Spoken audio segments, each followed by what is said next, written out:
Hello guys, देखो हमारे गठिया पैकिंग भाजाई हमें गठिया आलो गठिया पैकिंग হয়েছে আমাদের দেখো এই আমাদের ঘরের মধ্যে গঠিয়া প্যাকিং করি আমরা আর দোকান দোকান সেল করি।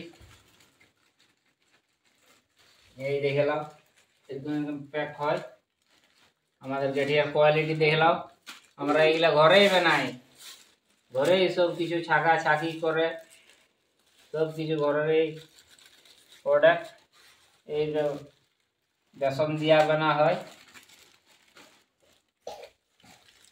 এই দেখো কেমন কোয়ালিটির এসেছে। এই যে আমাদের গঠিয়া হচ্ছে প্যাকিং ফার্স্ট ক্লাস আমাদের প্যাকিং হয়। এতনা প্যাকিং করব এই যাওয়ার বাজারে সেল হয়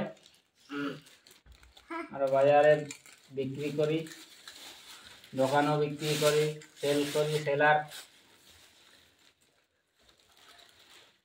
যার দরকার পড়বে বলবেন, আমি দিয়ে দেবো।